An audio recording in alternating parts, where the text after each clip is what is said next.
some livestock production soo fahmayna company wala usoo saar doon ama soo qowda doon isku shaqeyn doon xoolaha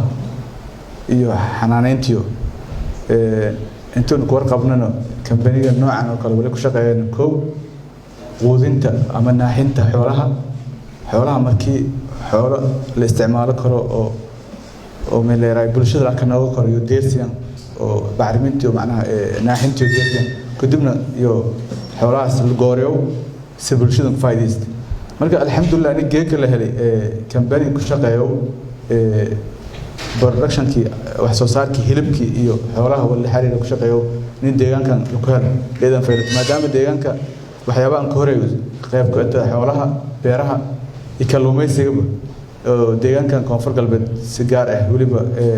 fursadan helay oo ilaahay ka manaysay badina lagu helo karo beerogana lagu helo karo oo xoolahana lagu helo karo adduunyada xoolaha nool la dhoofiyo Soomaaliya dhoofiyaas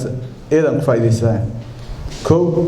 markii lagu faa'iideysto lagu mid xoolaha neefka nool markii inta lagu qaadana ka adan jeeyt neefka nool lagu faa'iideystay oo caafimaad qabo jeeyti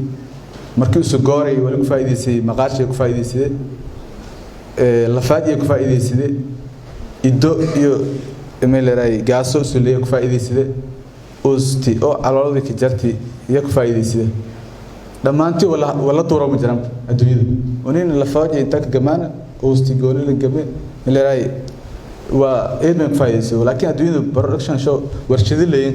سلام مغارك وكالولك فايدة ثانية وكبا سومنك لك كسوبيان لفاج ولك كسوبي سيسن كور قبتن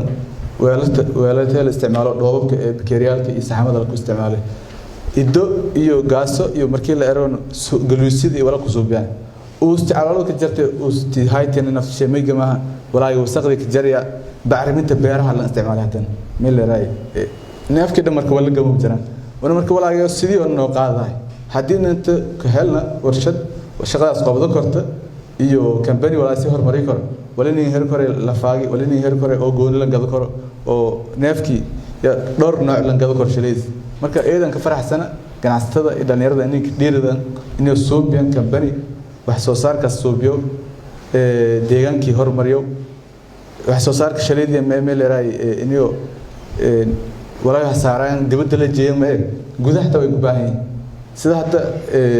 ogna company noocan markii ku shaqeeyaan neefka markii la gooriyo hilib shay way daaweeyay way keediyay hilib nadiif ah ya magaalada la heli karo walaan oo banaanka la kusuro boosto iyo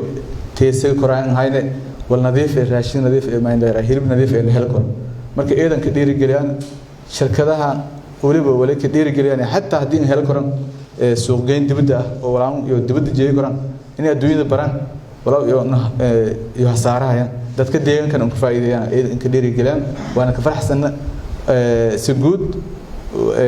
wali ka dhiirigeliyaan ganacsatada iyo lamada sida hadda ka dhiiridan dhalinyaradan oo hilibka iyo hawlo shaqeeyaan wali beeraha ka dhiiridan ha dhiirigeliyaan wali kalluumaysiga ka dhiiridan dhiirigeliyaan garabna siyaan insha Allah eedan maastiin assalamu alaykum wa rahmatullahi wa barakatuh